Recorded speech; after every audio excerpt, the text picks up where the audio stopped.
बाळासाहेब असेल, उद्धव असेल, उद्धवच्या बरोबर काम करायला मला काहीच हरकत नव्हती. पण समोरच्याची इच्छा आहे का मी बरोबर काम करावं? महाराष्ट्राची इच्छा आहे ना. पण तेच तर ना, मग महाराष्ट्रात जाऊन सांगावं तिकडं.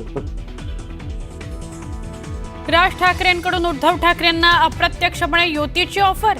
आमचे वाद किरकोळ, एकत्र येणं कठीण नाही, एका मुलाखतीत राज ठाकरेंचं वक्तव्य.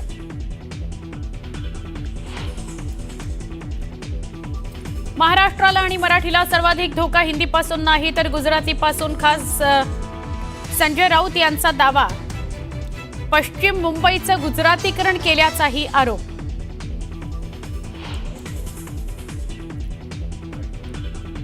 विलेपार्ले जैन समाजाचं आंदोलन. महापालिकेने अतिक्रमण विरोधी कारवाई दरम्यान जैन मंदिर पाडल्यानं समाज संतप्त, वातावरण तापलं.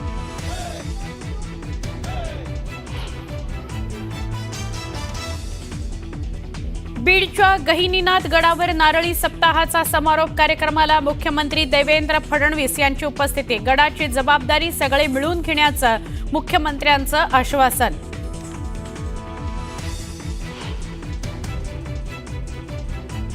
मराठवाड्याला हक्काचं पाणी मिळणार. या पिढीनं दुष्काळ पाहिलाय, पुढच्या पिढीला दुष्काळ पाहू देणार नाही. मुख्यमंत्री देवेंद्र फडणवीस यांचं बीडकरांना आश्वासन.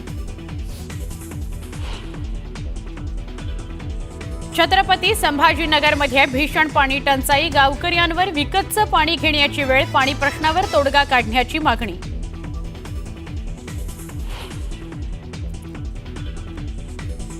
रत्नागिरीत सीईटीच्या परीक्षेवेळी केंद्रावर गोंधळ. पर्यवेक्षक उशिरा आल्यानं पालक आणि विद्यार्थ्यांचा संतापनावर.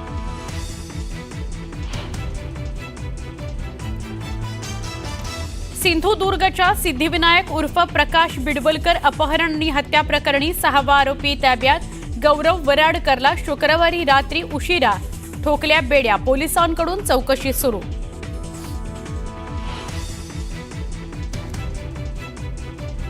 दारू पिऊ न दिल्यानं दारुड्यानं दुकान मालकाच्या डोक्यात फोडली दारूची बाटली. सोलापुरातला प्रकार, धक्कादायक घटना कॅमेऱ्यात कैद.